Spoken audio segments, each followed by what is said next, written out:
June 30, 2025 ఢిల్లీలోని పూత్కల్ అనే area. అమ్మాయి పేరు చావి శర్మ, ఏజ్ 6 years. రోజులానే ఆ రోజు సాయంత్రం కూడా తన మామ ఇంటికి ఆడుకొని తిరిగి వస్తుంటే తన వీధి చివరంలో ఒక స్ట్రీట్ డాగ్ తనపై అటాక్ చేసింది. ఒక్కసారి కాదు, 2 సార్లు కాదు, పలుమార్లు తనపై అటాక్ చేసి తన ఒళ్ళంతా గాయాలు చేసింది. అప్పుడు ఆ పాప భయం తరిచేపటికి చుట్టుపక్కల ఉన్న స్థానికులంతా వచ్చి ఆ స్ట్రీట్ డాగ్ ను దూరంగా తరిమి కొట్టి ఆ పాపను తీసుకెళ్లి తన తల్లిదండ్రులకు అప్పచెప్పారు. అప్పుడు వెంటనే ఆ తల్లిదండ్రుల దగ్గరలో ఉన్న డాక్టర్ అంబేద్కర్ హాస్పిటల్ తరలించారు. చికిత్స చేయించారు, యాంటీ ర్యాబిస్ టీకాలు కూడా వేయించారు. తర్వాత ఇంచుమించు 22-23 days తర్వాత అనుకుంటారు, జూలై 21న యథావిధిగా ఎప్పుడు వెళ్ళినట్టుగానే చావి శర్మ స్కూల్కి వెళ్ళింది. స్కూల్కి వెళ్ళిన కొద్ది సమయానికి వాంతులు చేసుకోవడం మొదలుపెట్టింది, కళ్ళు తిరిగి పడిపోయింది. అప్పుడు స్కూల్ యాజమాన్యం తన తల్లిదండ్రులకు ఇన్ఫార్మ్ చేశారు. తల్లిదండ్రులు వచ్చి వెంటనే మళ్ళా డాక్టర్ అంబేద్కర్ హాస్పిటల్కి అయితే తీసుకెళ్లారు. అప్పటికి ఆ పాపకి విపరీతమైన జ్వరం ఉండడంతో ఇది ఒక ఫ్లూ అటాక్ మాత్రమే, కుక్కగాటు వల్ల వచ్చింది కాదని చెప్పేసి డాక్టర్లు నిర్ధారించారు. కానీ కేవలం కొద్ది గంటల్లోనే పరిస్థితులు విషమంగా మారిపోయినాయి. అవయవాలు పనిచేయడం ఆగిపోయినాయి. చివరికి గొంతుతో నీళ్లు కూడా తీసుకునే పరిస్థితికి వచ్చేసింది. అంబేద్కర్ డాక్టర్లు చేతులెత్తేశారు, ఇంకా మా వాళ్ళు కాదని చెప్పేసి. అప్పుడు ఆ తల్లిదండ్రుల దగ్గరలో ఉన్న కళావతి హాస్పిటల్కి షిఫ్ట్ చేశారు. ఏం కుదరలేదు. ఆ తర్వాత రామ్ మనోహర్ లోహియా హాస్పిటల్ కూడా తరలించారు. అక్కడ ఫలితం ఏం కుదరలేదు. ఆ తర్వాత సిఫ్రజంగ్ హాస్పిటల్ కూడా తరలించారు. పరిస్థితులు ఏం మారలేదు.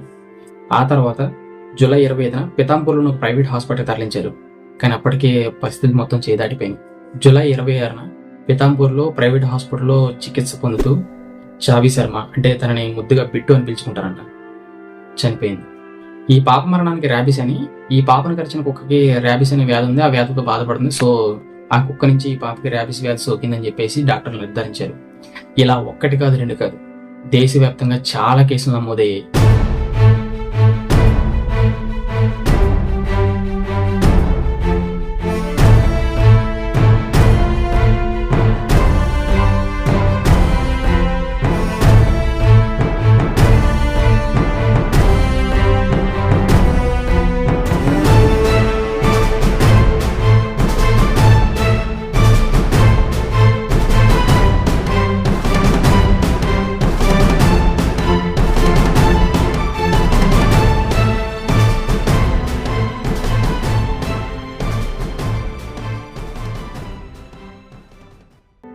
అరవై ఏళ్ళ ముసలి దగ్గర నుంచి 6 ఏళ్ల పిల్లలు, ఉయ్యాలుగే పిల్లలకు సైతం కుక్కగాడులు తప్పలేదు. ఎప్పుడైతే ఆ పాప చనిపోయిన న్యూస్ బయటకు వచ్చిందో, అశోక్ విహారీ ఏరియాలోని ధీరజ్ చౌదరి అనే వ్యక్తి తన 7 ఏళ్ల కొడుకు కూడా ఇలాగే జరిగిందని, తన 7 ఏళ్ల కొడుకు కుక్కలకి ఎప్పుడు ఫుడ్ పెడుతూ ఉండేవాడు, అయినా సరే ఆ కుక్కలు తన కొడుకుపై అటాక్ చేసి తన మరణానికి కారణమే అని చెప్పి ఈ కుక్కల పైన సీరియస్ యాక్షన్ తీసుకోవాలి, స్ట్రీట్ డాగ్స్ పైన బ్యాన్ విధించాలని చెప్పేసి సుప్రీంకోర్టుకు ఒక లెటర్ రాశాడు. ఇక్కడ మొదలైంది ఢిల్లీలో కుక్కల లొల్లి. ఎప్పుడైతే ధీరజ్ చౌదరి సుప్రీంకోర్టుకి లేఖ రాశాడో, సుప్రీంకోర్టు జూలై 28న ఇది ఒక సుమోటో కేసుగా స్వీకరించింది. సుమోటో అంటే 2013 ఆర్డర్ 38-12(1)(a) సవరణ చట్టం ప్రకారం దేశంలో ఏదైనా శాంతి భద్రతల కోసమైనా సరే, లేదంటే ఏదైనా అత్యవసర పరిస్థితుల కోసమైనా సరే, లేదంటే ఇలా యానిమల్ ప్రొటెక్షన్ కోసమైనా సరే, సుప్రీంకోర్టు తనంతట తానుగా ఒక కేసుని నమోదు చేసుకుని పరిస్థితులన్నింటినీ చక్కబెట్టగలిగే ఒక యాక్ట్ అనమాట. దాన్ని సుమోటో అంటారు. అలా జూలై 28న ఈ కేసుని సుమోటోగా తీసుకుని విచారణ చేయడం మొదలుపెట్టింది. ఈ విచారణలో విస్తుపోయే విషయాలు చాలా బయటకు వచ్చినాయి. కేవలం 2024లోనే దేశవ్యాప్తంగా 30 లక్షలకు పైగా కుక్కగాట్లు నమోదయ్యాయి. 2023లో 20 లక్షలకు పైనే. గడిచిన 8 నెలలు అంటే 2025 ఆగస్టు మధ్యలోనే కేవలం ఢిల్లీలోనే 35,000 కుక్కగాట్లు నమోదయ్యాయి. అందులో 150 మంది ర్యాబిస్తో చనిపోయారు. కేవలం ఇన్ఫర్మేషన్ మొత్తం రికార్డ్ అయినవి మాత్రమే, రికార్డు కానివి ఇంకేమున్నాయో. సో ఈ విషయాలన్నింటిని పరిగణలోకి తీసుకొని ఆగస్టు 11న జస్టిస్ పార్థివాలా, ఆర్ మహదేవన్ ఇద్దరూ కలిసి ఒక జడ్జిమెంట్ అయితే పాస్ చేశారు.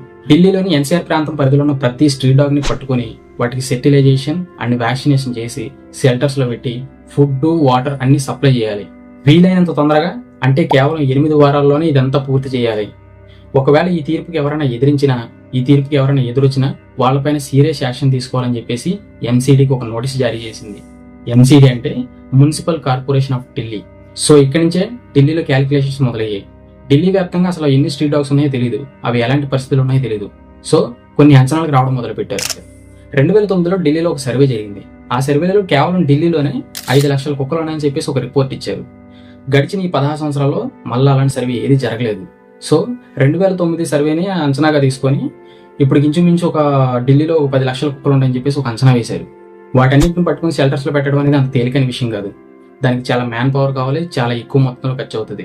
ఢిల్లీ గవర్నమెంట్ ఇప్పటివరకు 20 యానిమల్ షెల్టర్స్ ఏర్పాటు చేసి ఆ షెల్టర్స్ లో ఒక్కొక్క దాంట్లో 5,000 కుక్కలను పెట్టి వాటికి ఫుడ్, మెడికేషన్, క్లీనింగ్ అనేది ప్రొవైడ్ చేయగలిగింది.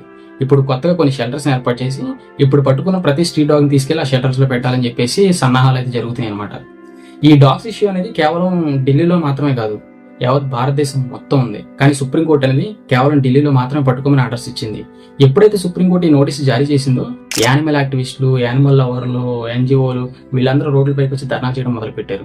ప్రముఖ యానిమల్ యాక్టివిస్ట్ మోనికా గాంధీ గారు మీడియా ముందుకు వచ్చి సుప్రీంకోర్టు ఇచ్చిన ఆర్డర్ అమలు చేయాలన్న తేలికైన విషయం కాదు, ఢిల్లీ మొత్తం మీద 10 లక్షల స్ట్రీట్ డాగ్స్ ఉన్నాయని చెప్పేసి ఒక అంచనా మాత్రమే. అవి ఇంకా పెద్ద సంఖ్యలోనే ఉండుండొచ్చు. వాటన్నిటిని పట్టుకుని షెటిలైజేషన్, వ్యాక్సినేషన్ చేసి షెల్టర్లో పెట్టాలంటే ఇంచుమించు 15,000 కోట్ల రూపాయలు ఖర్చు అవుద్ది. పైగా వాటికి ఫుడ్, క్లీనింగ్, మెడికేషన్ ఇలా అదనంగా చాలా ఖర్చు అవుతుంది. సో ఇది అంత తేలిగ్గా అయ్యే విషయం అయితే కాదు. అలానే వీటన్నిటికీ షెల్టర్స్ ఏర్పాటు చేయాలంటే పెద్ద ప్లేసే కావాలి. అంత ప్లేస్ అనేది ఢిల్లీలో ఇప్పుడు లేదు. కాబట్టి వాటన్నిటిని పట్టుకుని చంపేయడం ఒక్కటే దారి. అందుకే నేను సుప్రీంకోర్టు ఇచ్చిన తీర్పు పైన వ్యతిరేకంగా పోరాటం చేస్తానని చెప్పేసి మీడియా ముందుకు వచ్చి చెప్పడం అయితే జరిగింది. ప్రముఖ బాలీవుడ్ నటుడు జాన్ అబ్రహాం, జాన్వీ కపూర్, అడవి శేషు ఇలా కొంతమంది సెలబ్రిటీ సోషల్ మీడియాని వేదికగా చేసుకుని కొన్ని కామెంట్స్ అండ్ ట్వీట్స్ చేశారు. అలానే సుప్రీంకోర్టు ఇచ్చిన తీర్పు పైన ఒక స్టే తీసుకురావాలని చెప్పేసి కొన్ని లెటర్స్ కూడా రాశారు. నటి సదా మేడం గారు అయితే కంటతడి పెట్టుకున్నారు. అది బాగా వైరల్ అయింది, మనకు కూడా తెలుసు. సో చాలా మంది యానిమల్ లవర్లు, యానిమల్ యాక్టివిస్టులు, ఎన్జిఓలు ఇలా బయటకు వచ్చి రోడ్లపైన ధర్నాలు చేయడం మొదలుపెట్టారు. కొన్ని చోట్ల అయితే క్యాండిల్స్ పట్టుకుని ర్యాలీలు చేశారు. మరికొన్ని చోట్ల అయితే అరెస్టులు కూడా అయ్యారు. ఈ విషయం కొద్ది రోజుల క్రితం ఢిల్లీ అండ్ సుప్రీంకోర్టు ఇష్యూ మాత్రమే. కానీ ఇప్పుడు overall India issue. Tamil Nadu, Kerala, Karnataka, Andhra Pradesh, Telangana, Maharashtra ఇలా అన్ని చోట్ల ధర్నాలు జరుగుతూనే ఉన్నాయి. చాలా మంది అరెస్టులు అవుతూనే ఉన్నారు. ఈ విషయం గురించే ప్రముఖ సుప్రీంకోర్టులో నిశాంక్ మట్టు వాగ్వాదానికి దిగాడు. డాగ్స్ అన్నింటిలో ర్యాబీస్ ఉన్న మాత్రం గుర్తించి వాటిని మాత్రమే తీసుకెళ్లి వాటికి షెటిలైజేషన్ అండ్ వ్యాక్సినేషన్ చేసి వాటిని షెల్టర్స్ లో పెట్టాలి. లేదా అన్ని డాగ్స్ ని తీసుకెళ్లి వాటికి షెటిలైజేషన్ అండ్ వ్యాక్సినేషన్ చేసిన తర్వాత మిగతా నార్మల్ గా ఉన్న డాగ్స్ అన్నింటిని తీసుకొచ్చి రీలొకేట్ చేయాలి. అంటే వాటిని ఎక్కడికి తీసుకెళ్లారో అక్కడ తీసుకొచ్చి వదిలేయాలి. అంతేగాని అన్ని డాగ్స్ ని తీసుకెళ్లి షెల్టర్స్ లో పెట్టకూడదు. సుప్రీంకోర్టు ఇచ్చిన తీర్పు అనేది ఏబీసీ యాక్ట్ కి వ్యతిరేకంగా ఉందని చెప్పేసి సుప్రీంకోర్టు ఇచ్చిన తీర్పును తప్పుపట్టాడు. ఈ విషయాలన్నీ పరిగణలోకి తీసుకున్న సుప్రీంకోర్టు త్రిసభ్య ధర్మస్థానాన్ని ఏర్పాటు చేసింది.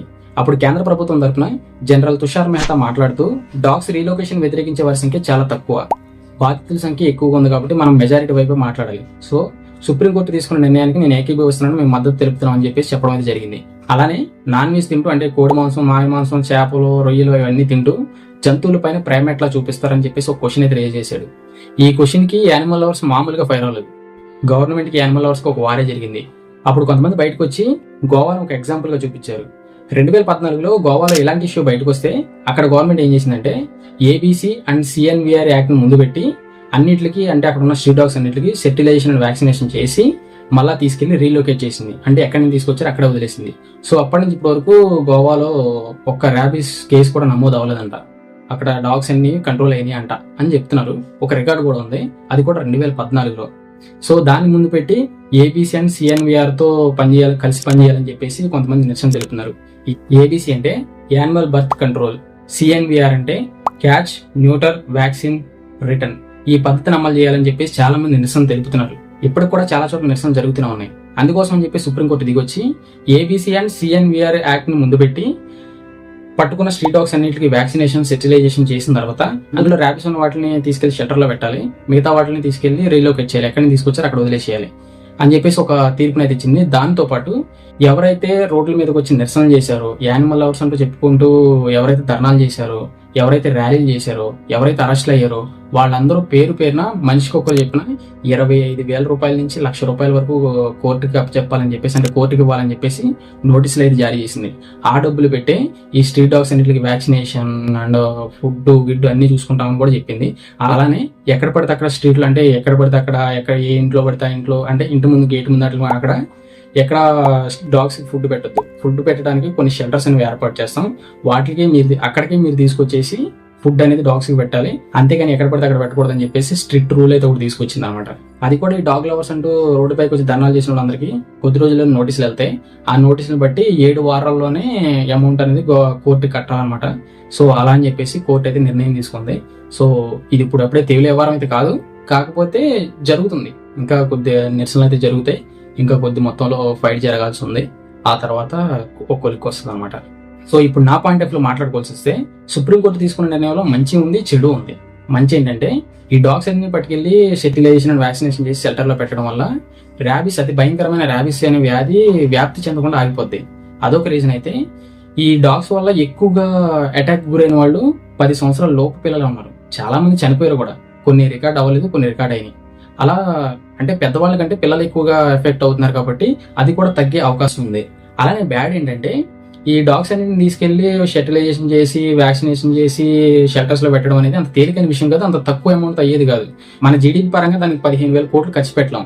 ఒకవేళ ఖర్చు పెట్టి మనం షెల్టర్స్ ఏర్పాటు చేసి వాటిలో పెట్టిన షెల్టర్స్ లో పెట్టినా ఇప్పటి వరకు అవి స్వేచ్ఛగా బయట తిరిగి ఉంటాయి. సో తీసుకెళ్లి ఒక్కసారిగా బందికానాలు పెడితే అవి మరింత క్రూరంగా మారి వాటిని కొట్టుకొని చచ్చిపోయే అవకాశాలు కూడా ఉంటాయి. వాటికే తెలియని రోగాలు వచ్చే ఛాన్సెస్ కూడా ఉన్నాయి. అలానే స్ట్రీట్స్ లో స్ట్రీట్ డాగ్స్ లేకపోతే మాత్రం వాటికంటే భయంకరమైన జీవులు, లేదంటే మనం పట్టుకోలేని జీవులు స్ట్రీట్స్ లో సంచరించే అవకాశాలు చాలా ఉన్నాయి. ఇవి తగ్గిపోయి అవి పెరిగిపోయే అవకాశాలు కూడా చాలా ఉన్నాయి. సో సుప్రీంకోర్టు తీసుకున్న విషయంలో మంచి ఉంది, చెడు ఉంది. ఇప్పుడు నేను చాలా మంది అంటే యానిమల్ లవర్స్ కి, కొంతమంది సోషల్ మీడియాలో పోస్టులు పెట్టే వాళ్ళకి నేను ఒక క్వశ్చన్ అయితే అడుగుతాను అనమాట. మీ దగ్గర ఆన్సర్ ఉంటే కామెంట్ చేయండి. ఒకవేళ ఎవరైనా నిరసన తెలిపేవాళ్ళు కావచ్చు, సోషల్ మీడియాలో పోస్టులు పెట్టేవాళ్ళు కావచ్చు, ఎవరైనా సరే మీ ఇంట్లో డాగ్ని పెంచుకుంటూ ఉంటే దాని బ్రీడ్ ఏంటి, దాన్ని ఎంత ఖర్చు పెట్టి తీసుకొచ్చి పెంచుకుంటున్నారు, వాటిని ఒకవేళ స్ట్రీట్ డాగ్ అని పెంచుకుంటున్నారా అనేది కింద కామెంట్ చేయండి. So that's it this video. ఈ వీడియో కనుక మీకు నచ్చినట్లయితే లైక్ చేయండి, షేర్ చేయండి, ఫాలో చేయండి. తప్పకుండా మన ఛానల్ సబ్స్క్రైబ్ చేయడం మాత్రం మర్చిపోకండి. మళ్ళీ కలుద్దాం. అందరికి సెలవు. బాయ్.